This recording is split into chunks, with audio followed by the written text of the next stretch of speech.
வாழ்க நீ அம்மான் இந்த வையத்து நாட்டிலெல்லாம் தாழ்வுற்று வறுமை மிஞ்சி விடுதலை தவறி கேட்டு பால் பற்று நின்றதாம் ஒரு பாரத தேசம் தன்னை வாழ்விக்க வந்த எம்மான் மகாத்மா நீ வாழ்க வாழ்க என்று பேனாவில் மை போடுவதற்கு பதில் மெய் போட்டு எழுதினானே முப்பாட்டன் பாரதி.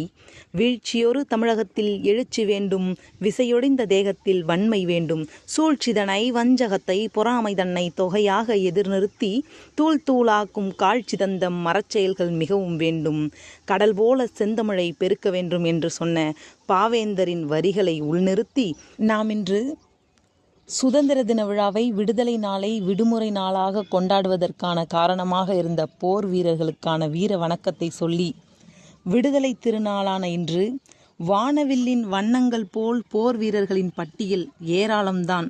ஆனால் நினைக்காமல் இருக்க முடியாது. ஈரங்கி உடுத்தி பீரங்கியை விரட்டியவன் காந்தி. வீரத்தின் விளைநிலம் என்று சொன்னவுடன் கண் முன்னே தோன்றியது கட்டபொம்மன் தானே. மருது சகோதரர்களை மறந்துவிட முடியுமா? இல்லை ஒண்டி வீரனை ஒதுக்கிவிட முடியுமா? இல்லை புலித்தேவனை நினைக்காமல் இருக்க முடியுமா? இல்லை இல்லை, என் சகோதரிகளைப் போல புதுமைகளை புரட்சிகளை செய்த வீரமங்கை வேலுநாச்சியாரையும் தாய் திரு நாட்டிற்காக தன்னை தியாக வேள்வியில் நிறைத்த தில்லையாடி வள்ளியம்மையையும் நினைவு கூர்ந்து விடுதலை திருநாள் வீர வணக்கத்தை கூறுகின்றேன். ஆகஸ்ட் 15 குறித்து இந்தியாவில் பேசாதவர் எவரும் இல்லை. ஆனால் ஆகஸ்ட் 14 கைக்கடிகாரம் நள்ளிரவு 11 காட்டுகிறது. பாராளுமன்ற மைய கட்டிடம் 11 மணிக்கு இந்தியர் அனைவரும் ஒன்று கூடி அமர்ந்தனர். கிருபாலினி வந்து வந்தே மாதரம் 11:05 பாடுகிறாள். தன் வீட்டில் டெல்லியிலிருந்து சைக்கிளில் சென்று முதலில் இந்தியாவிற்கு சுதந்திரம் கிடைத்தது என்பதை வானொலியில் சொன்னது திரைத்துறையில் மின்னி மிளிர்ந்த பூரணம் விஸ்வநாதன் ஆவார். வரவேற்புரையை 11:10 ராஜேந்திர பிரசாத் அவர்கள் வழங்குகிறார்கள்.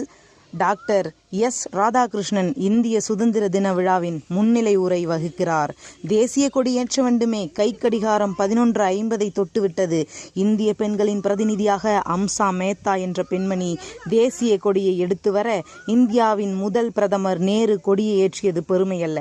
12 மணிக்கு அவர் கொடியை ஏற்றிவிட்டு 12:03 அவர் ஆற்றிய உரை உலக வரைபடத்தில் இதுவரை எந்த பிரதமரும் ஆற்றாத உரை. இந்தியர்களே, உலகமே உறங்கிக் கொண்டிருக்கிறது, என் இந்தியா மட்டும் விழித்து எழுகிறது. புதிய சகாப்தத்தை படைப்பதற்காக நான் ஒரு கோலம் வைத்திருக்கிறேன். அந்த கோலத்தை வண்ண கோலமாக என் தேசத்து தலைவர்கள் மாற்றி காட்டுவார்கள் என்று செங்கோட்டையில் உள்ளத்தில் ஒரு மிகப்பெரிய ஆணித்தரமான இலக்கை நோக்கிய தேசிய கொடி ஏற்றப்பட்ட நாளை இன்று நாம் விடுமுறை நாளாக அர்ப்பணிக்கிறோம். இதில் பலர் பலவிதமான தன்னுடைய கருத்துக்களை பகிர்ந்தீர்கள்.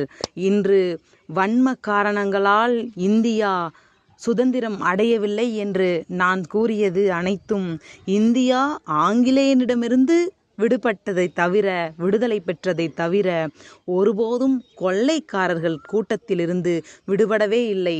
அதற்கு முத்தாய்ப்பாக இந்திய இளைஞர்கள் நல்வழிப்பட்டு கல்வி என்னும் மிகப்பெரிய ஆயுதத்தை கொண்டால் மட்டுமே இந்தியாவில் உள்ள கொள்ளைக்காரர்களிடமிருந்து மிகப்பெரிய விடுதலையை நாம் அடைவோம் என்ற நம்பிக்கையுடன் உங்களிருந்து விடைபெறுவது உங்கள் தனலட்சுமி முருகானந்தம்.